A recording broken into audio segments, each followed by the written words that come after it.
귀로 듣고 눈으로 보는 공포 라디오 미스테리 굿.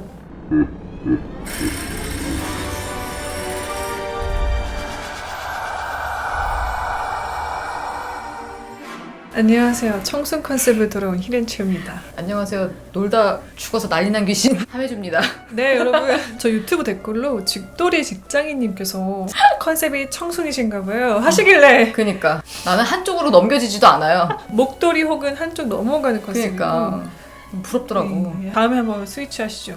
아니 장마가 갈수록 왜 이렇게 가늘고 긴지 모르겠어. 그러니까요. 이 너무 불쾌지수가 너무 높은 날씨가 됐습니다. 음. 요맘때 생각나는 게 뭐다? 여러분 집에서 보통 뭐 보시나요? 미국 댓글 막 이래. 아무 말. 그쵸. 미국 댓글 봐야죠. 저희가 그런 의미에서 바로 말씀을 드리면 구독자 2,000명을 돌파했습니다. 여러분 감사드립니다. 요즘 이맘때 여러분들이 가장 많이 보시는 것에 대한 이야기입니다. 바로 무비 영화. 공포 영화입니다. 한 다다음 주 정도 여러분들에게 영화 추천을 드리려고 공포 맞아. 영화를 열심히 보고 있어요. 열심히 봤어 진짜. 나 피토하는 줄 알았어. 딱 작정하고 보니까 정신 좀 피폐해지더라고요. 올해 들어서 가장 힘든 한 주였어요. 한 주 내내 공포 영화만 봤자 어. 그리고 환청도 드리는 것 같고. 나중에 귀신하고 같이 사는 거 아니에요 그냥? 공포 영화 촬영장에서 생각보다 뭐 귀신 맞아. 목격설도 많고. 맞아요. 후작업에서 어떤 뭐가 이렇게 나온다고 하면은 그쵸? 대박 난다고 하잖아요.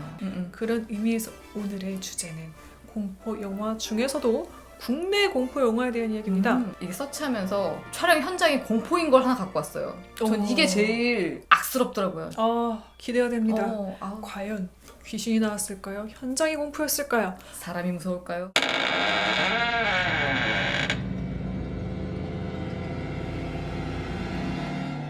영화 서클은 영화 촬영 과정에서 강수연, 정웅인 등이 1930년대를 배경으로 찍은 단체 사진에 정체 모를 여자 얼굴 모습이 찍혀 세간의 화제가 됐었습니다. 이 사진은 사진 조작 여부에 대하여 전문가에게 의뢰를 하는 등 확인 절차를 거쳤으나 조작에 대한 어떠한 현상도 발견되지 않았고 빙의 전문가로 유명한 묘시마 스님이 이 사진을 확인한 결과 사진 속의 환영은 진짜 귀신이다. 사진 속에 여러 귀신의 기운이 있다 라는 결론을 내렸죠. 영화사는 사진 속의 환영이 실제 귀신의 모습이라고 심증을 굳히고 이 사진을 바탕으로 한 티저 포스터를 제작하기도 했습니다. 그런데 우연한 일치일까요? 영화 제작진들은 이 사진을 통해 자신들이 제작하는 영화가 묘시마 스님이 얘기한 실제 사건과 일치한다는 걸 알 수 있었습니다. 묘시마 스님의 이야기에 의하면 사진에 찍힌 주원령의 이름은 홍련으로 조선 말기 때의 이름을 날린 명월관의 기생이었다고 합니다. 홍련은 당시 한국에 있던 일본인 헌병대장, 건설업체 고위 관계자 등의 애간장을 녹이며 많은 이의 사랑을 독차지하는 인물이었는데 당시 18살인 홍련에게 빠져든 화가 이시이가 1918년 그린 작품이 바로 박물관에 전시되어 있는 홍련화입니다. 실제로 이시어와 홍련은 비극적인 사랑에 빠져들어 동반 자살을 했고 영화 서클 역시 1930년대 조선 당대 최고의 노화가의 첩인 명월관의 기생과 노화가의 수제자와의 사랑과 비극적인 죽음, 그리고 윤회에 의해 현대의 악연의 고리를 만난 두 주인공이 의문의 살인사건에 얽힌다는 내용을 골자로 하고 있습니다. 영화 내용에도 살인사건을 푸는 과정에서의 빙의, 심령 등을 다루고 있죠. 1918년 명월관 기생 홍련과 일본 천재화가 이시의 사랑과 비극적인 죽음, 그리고 홍련의 환생이라는 믿기지 않는 사실이 추가로 밝혀집니다. 지금도 일본 박물관에는 이시가 1918년에 그린 홍련화가 있다고 합니다. 그리고 홍련화의 그림과 똑같이 생긴 신씨가 일본에 살고 있다고 합니다. 관계자는 신씨는 한국의 재벌은 물론 일본 정관계를 두루 섭렵한 사교계의 꽃으로 불리는 유명인물로 신씨의 왕고모 할머니가 홍련이라는 사실이 알려져 일본에 대서특필됐다며 박물관장과 관계자들이 신씨를 만난 뒤 홍련이 환생했다며 경이로워했고 이 사실이 일본에서 화제가 됐다고 전했습니다. 묘시마 스님은 신씨가 1918년에 죽은 홍련의 외모와 기억을 고스란히 간직한 채 살고 있는 것을 나중에야 지인인 후암 스님에게 전해줬는데 우연찮게도 이 사실을 전혀 알지 못한 후암 스님의 아들이자 극단 후암의 차현석 대표가 영화를 제작하다가 이상한 사건이 일어나고 영화 포스터에 찍힌 사진 때문에 자신이 계획한 영화가 실화와 비슷한 이야기임을 알게 됩니다. 그 후 서클의 시나리오를 보고서 알려지지 않은 실화와 너무나 일치하여 놀랐으며 추후 영화가 제작되면 자신이 직접 일본에서 인터뷰한 신씨의 자료를 함께 공개해달라고 요청했다고 합니다. 나중에야 알게 된 실화와 시나리오의 일치. 거기서부터 이 모든 서클의 기이한 일들이 시작되었음이 틀림없습니다. 다음은 영화 제작 중 생겨난 괴사건입니다. 2003년 4월 10일 지리산의 한 폐교 촬영 현장에서 정웅인 씨가 폐교 교실벽에 기이한 그림을 그리는 장면을 찍기 위해 미술팀이 밤에 벽에다가 그림을 그렸습니다. 그런데 다음날 아침 촬영을 위해서 폐교 현장을 다시 찾아갔으나 벽에는 알아볼 수 없는 기이한 낙서가 되어 있고 페인트로 그린 그림이 지어져 있었다고 합니다. 게다가 조명 발전차가 동작을 하지 않았고 그날따라 비가 오는 가운데 발을 동동 구르던 스태프들은 폐교 옆에 500년 나무에 고사를 들인 후에야 발전차가 작동되어 촬영을 할 수 있게 되었다고 합니다.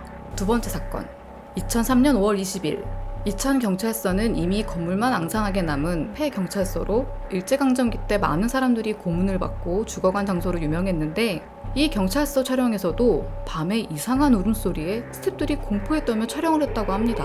또한 촬영을 위해 경찰서 내부 구조 및 소품들을 이동시키고 일부를 새로이 바꾸었는데 이에 거기에 거주하던 혼령이 분노하였는지 그날 새벽 구조를 바꾼 스태프 중 한 명이 원인 모를 교통사고를 당하여 전치 2주의 사고를 당해 입원을 하기도 했답니다. 세 번째, 와이드 비전이라는 현상소에서 생긴 일입니다. 한국 영화의 대부분의 현상을 담당하고 있는 와이드 비전에서는 촬영 초부터 이상하게도 서클만 NTC 작업, 필름에 찍힌 영상을 비디오로 만드는 작업을 하려고 하면 컴퓨터 및 기계가 오작동을 하고 심지어 멈추는 일이 비일비재했습니다.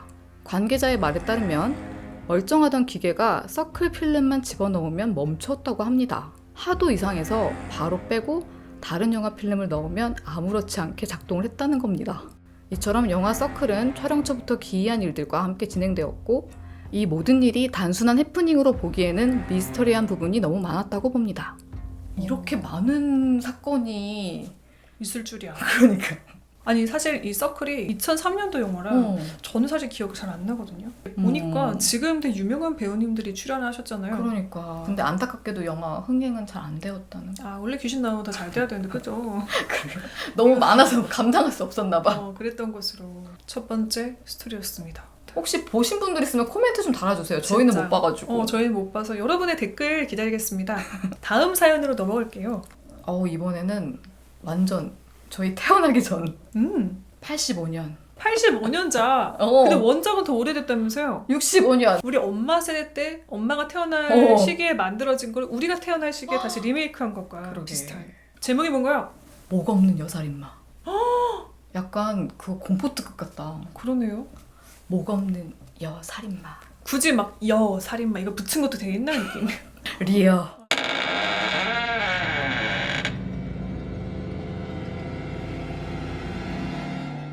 김영환 감독님의 1985년작 목 없는 여살인마는 1965년에 만들어진 살인마라는 공포영화를 리메이크한 작품입니다. 영화 내용은 과부인 시어머니가 의사와 미래를 하다 며느리에게 발각되자 식모와 공모한 후 며느리를 독살합니다. 며느리는 죽으면서 자신이 키우던 고양이에게 자신의 복수를 해달라고 합니다. 고양이는 죽은 주인의 피를 빨아먹고 요괴가 돼서 주인의 한을 풀기 위해 시어머니와 가정부에게 복수한다는 내용이죠. 나름 한국 공포영화에서도 수작으로 뽑히는 영화이면서도 저주받는 영화로도 유명한데 그 영화를 찍을 당시 너무 이상한 일들이 많이 일어났기 때문입니다. 김영환 감독은 영화 촬영지를 찾다가 청평에 있는 한 별장에서 영화를 찍었습니다. 그런데 영화를 찍을 때 조명이 툭 하면 꺼져서 찍는데 애를 먹었는데다가 영화에 출연시키려고 준비했던 고양이들이 떼죽음을 당하는 일이 일어났죠. 그래서 새로운 고양이를 준비하려고 차를 타고 도시로 가던 조 감독은 그날 교통사고로 사망합니다. 이후 가까스로 고양이를 구하는 등 며칠 뒤 다시 촬영을 재개했으나 이상한 일은 끝나지 않았습니다. 귀신 고양이가 공중으로 치솟는 장면을 찍던 스턴트맨이 갑작스레 피아노 줄이 끊어져 떨어져서 다리가 부러지는 일이 있었고 사람이 목매다는 장면에서도 밑에 세운 받침대에 안전핀이 떨어져 목맨 역을 한 스턴트맨이 죽을 뻔한 일이 벌어졌습니다. 자꾸 이런 일이 생기자 감독은 혹시나 하는 마음에 평소 알고 지내던 무당을 찾아갔는데 그 무당은 영화를 찍는 장소가 문제가 있다고 동행을 합니다. 이 별장에서 유령의 섬이라는 영화를 찍다가 감전사고로 사망한 중국인 조연 배우가 있었고 무당은 그 배우 영혼의 한 때문에 이런 변개가 생긴다는 것이었습니다. 결국 그 배우의 고향인 중국 구아시에서 천도제를 지내주고 나서야 이상한 현상이 끝났다고 합니다. 그 스토리가 맨 처음에 듣는데 좀 이상한 거예요. 이상하지. 옛날 시어머니가 감성이라? 의사의 미래 그리고 그리고 왜 며느리를 죽이고? 고양이 요괴. 그러니까 그리고 고양이 왜 피를 빨아먹죠? 약간 모든 전개가 되게 크리피했어요. 기괴하고. 진짜 새롭다. 진짜 그 새롭다. 옛날 거 못 따라잡겠다. 음. 별장에서 그 뭐 중국인 조연 배우 홀령이 나와가지고 나 좀 풀어줘 이런. 그리고 조감독한테도 일 생기고. 그러게. 약간 이런 거 듣잖아요. 살짝 좀 귀신들한테 아쉬워요. 왜? 오늘 또 귀신한테 컴플레인 하는데 스턴트맨 그리고 조감독 네. 다 약간 진짜 열심히 일하는 미생들이잖아. 좀 웬만하면 그런 사람들 안 건드리고. 잘못했네요 귀신이. 이렇게 또 컴플레인으로 끝나는. 아 저번에도 왜 택시비 안 내고 내려가지고 내가 화냈었잖아. 그 댓글로 되게 진지하게 웃으신 분이 있어요. 길냥냥이님. 아 네. 전 다음 게 제일 기대됩니다. 다음 게 뭘까요? 현장 진짜 전 이걸 경악을 금치 못했습니다. 과연 어떤 사건이 펼쳐질지 지금부터 함께 하시죠.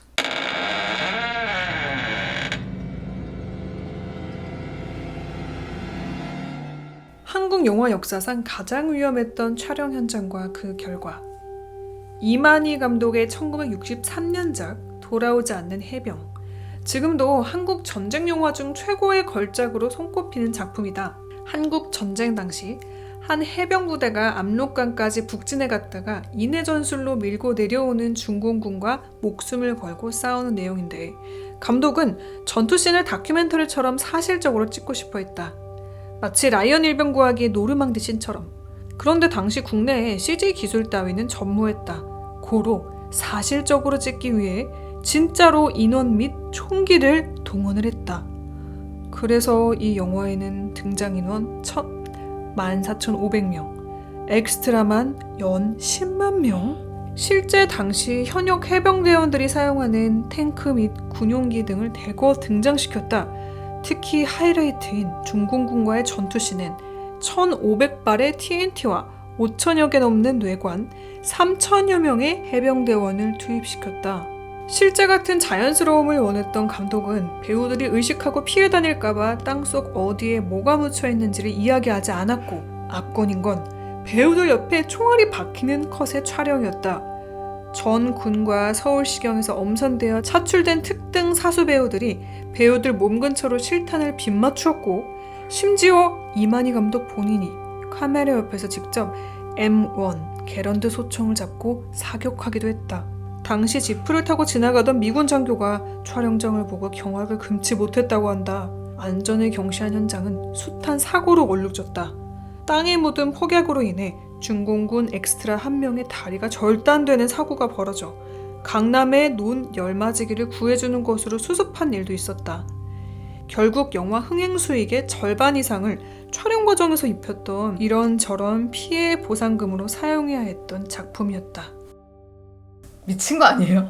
아니 근데 이게 그 경악을 했을 정도였다면 거의 현장이 그냥 전쟁터였다는 거잖아요. 그냥 전쟁터를 만든 거예요. 와, 너무 깜짝 놀랐어요. 제일 끔찍한 일이다. 그리고 63년이면은 나름 꽤 최근 아니에요? 이게 가능한가? 우리 엄마 아빠 세대가 태어난 시기. 아니 리얼리티가 중요하지만 세상에 그쵸. 실제로 그러니까 배우들은 몰랐다는 게 더 충격적이네요. 너무 충격적이에요. 정말 이 윤리의식 어디 간 건가요, 감독? 지나가던 미국 장교가 경악을 금치 못했다. 그러니까요. 그리고 사람이 제일 무섭네요. 진짜 무섭다. 역시 아주 기분이 좋지 않네요. 아주 찝찝하게 마지막 사연 네. 현실 공포로 마무리해봤습니다. 여러분은 어떻게 들으셨나요? 사실 이게 제일 공포인 것 같아서 진짜 꼭 넣고 싶었어요. 그것도 제일 마지막에. 이 사건에 대해서 알고 계셨던 분들이 있나요? 댓글 부탁드리고요. 여러분의 오늘 미스테리곡 영상에 대한 감상평도 늘 기다리고 있습니다. 그리고 더 좋은 사연이 있다면 mylazybyok 네이버닷컴으로 언제나 매일 24시간 항상 열려 있습니다. 여러분의 사연을 늘 열고 기다리고 있습니다. 다음에 더 무서운 영화를 들고 들어올게요. 다음에는 우리나라 말고 해외. 해외 영화. 지금까지 장화 히든츠였고요. 홍련 함혜주였습니다. 여러분 안녕히 계세요. 안녕히 계세요. 안녕. 미스테리 굿은 여러분의 사연을 기다립니다. 어디 가서 말하기 어려웠던 괴기한 경험,